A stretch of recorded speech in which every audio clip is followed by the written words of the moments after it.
What is up, everybody? It is Jay here, and today I'm going to be talking about passing. I'm really surprised that I haven't talked about this before since I've had this channel for like over a year, but I'm going to be giving some passing tips.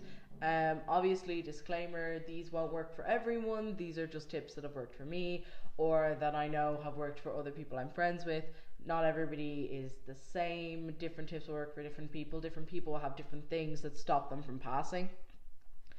But honestly, a lot of what comes to passing isn't just making an effort to look different, but also gaining confidence and just over time learning how to fit in. That's a lot of what passing is, and it isn't just about how you look. So, starting at the top, get a haircut. I think that the best haircut for trans people, for trans masculine, trans guys, people who want to pass as male, to get is a haircut like my own. It's shaved around the back and sides, and it's just trimmed at the top, and I get it done in a barber's.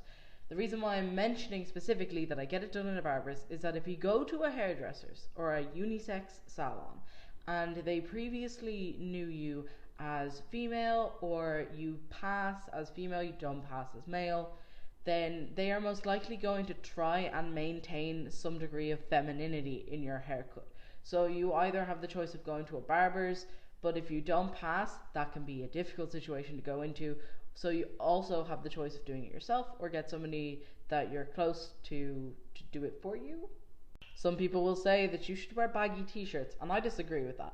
A good fitting men's t-shirt will make your shoulders look broader, will make your curves less noticeable, and will most likely distract to a degree from your chest. If the rest of you looks good, even if your binder isn't perfect, you will pass better. Patterns and dark colours in shirts are a really good choice.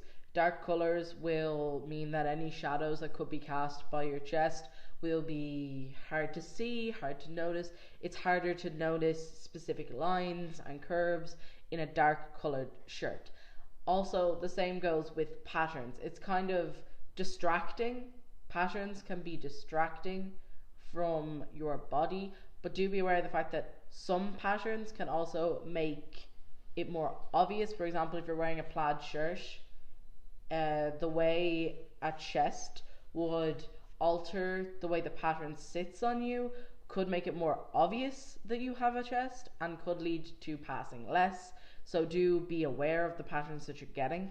I know that most people who want to pass as male hate fucking trousers. So do I. Trousers and jeans are so hard to buy when you are trans, but do buy men's ones.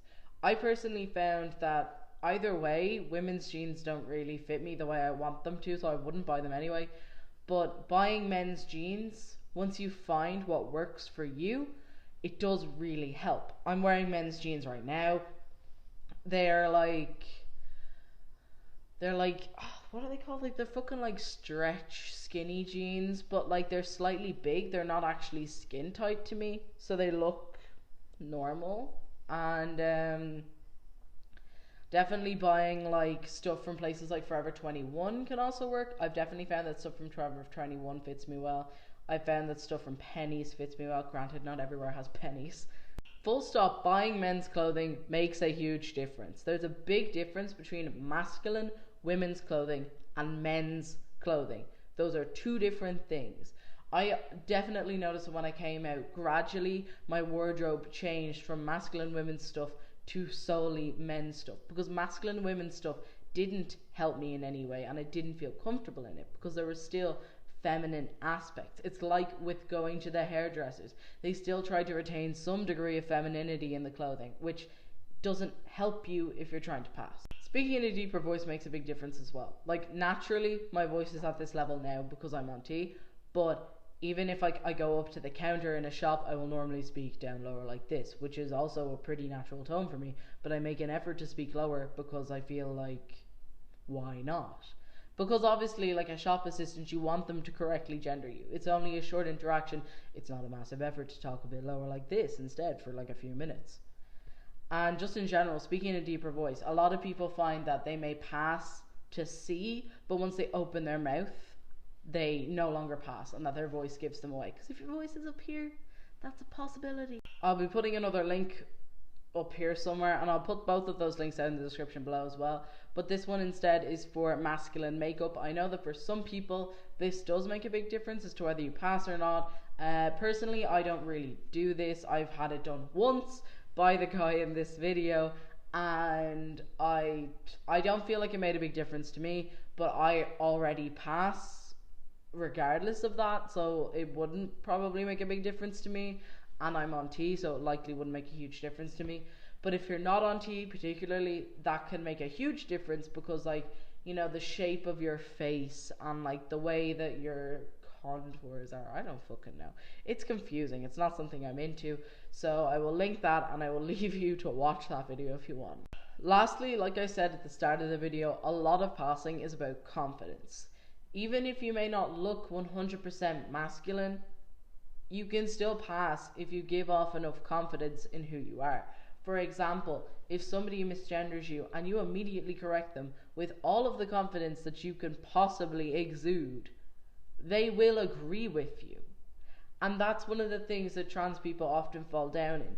We are so like insecure and concerned about people recognizing us as who we are that we don't realize it is fully within our power to say, this is who I am. Just because you correct someone on your name or your pronouns doesn't mean that they're gonna assume you're trans. Most people will not assume that you are trans. Most people will just assume that you're like a masculine guy, a masculine woman, or like a feminine guy if you correct them. Like, if I was to get misgendered at this point in my life, I would most likely correct them and watch them be embarrassed, because it's true.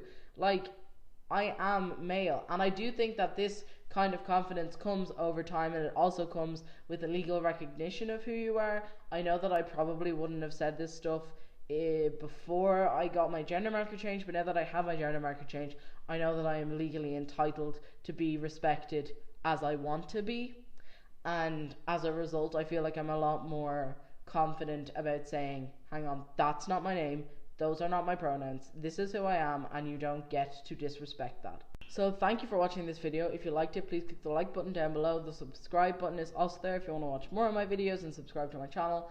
The comment box is open for any passing tips that you may have. Obviously, these are just my tips, what works for me, what works for the people I know. And yes, thank you for watching. I will see you next time.